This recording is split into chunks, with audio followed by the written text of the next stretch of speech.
Greek mythology, every story I can find, and I am going to summarize them as quickly as I possibly can and edit a video and upload it so I can gain practice. So, Greek mythology is something that has pretty much been a thorn at my side for years now. Every time I had to complete a thesis or every time I had to look at a comic book, there was always some kind of relation to Greek mythology, or any other mythology for that matter. So, I said, let's just learn about Greek mythology, make some videos, and just go about my day. Except it's too long, and I don't really know where to start. So I just decided to jump right in and just start reading stories, and maybe eventually my brain will make a connection with the events that are going on to the events that I have already read. So here we go. Greek mythology and the stories that I have to learn from them.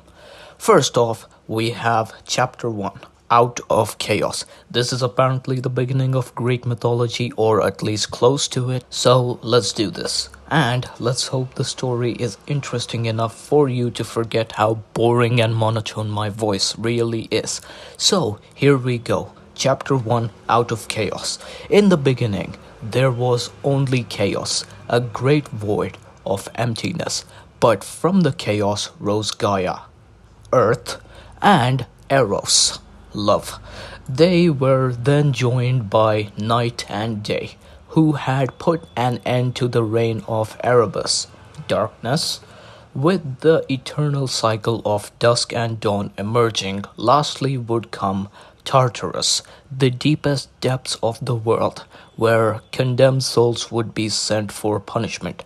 But these would not be the only primordial beings to emerge, for Gaia would birth one more, Uranus, the sky.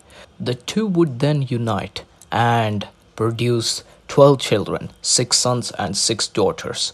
These children would be known as the Titans. Among them was Oceanus, a great river that encircled the world, who would be joined by his brother Hyperion the sun, who had ride his great chariot across the sky, shining light down upon the earth.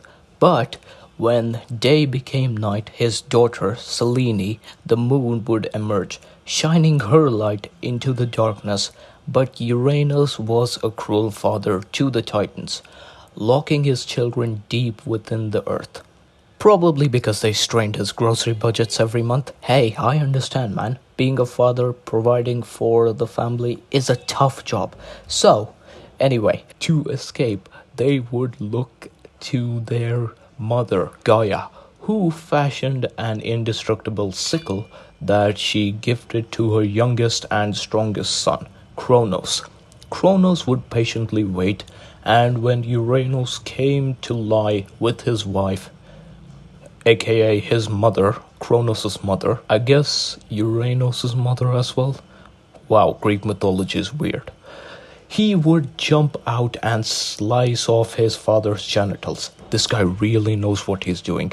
Anyway, his genitals fell into the sea. From them would spawn Aphrodite, the goddess of love and beauty, first of a new generation of gods. The new generation was called gods. Having defeated his father with the sickle, Kronos would take his place as ruler of the world. But his reign was not to last, as Kronos would have 3 sons and 3 daughters with his sister Rhea. And these children were known as gods. Kronos, however, was just as cruel as his father, again probably because of the grocery bills. And having recently been informed that one of his children was prophesied to overthrow him, Kronos would swallow each of them whole. God damn, this is the grossest thing since Game of Thrones. In fact, I wouldn't be surprised if Game of Thrones was inspired by this. Anyway, overthrow him.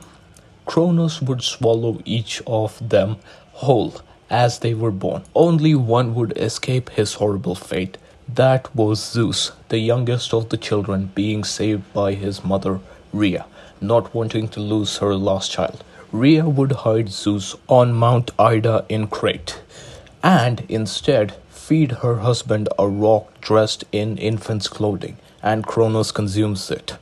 Zeus would be raised by his grandmother, Gaia, on the island, being hidden away until he reached manhood and was strong enough to challenge his father.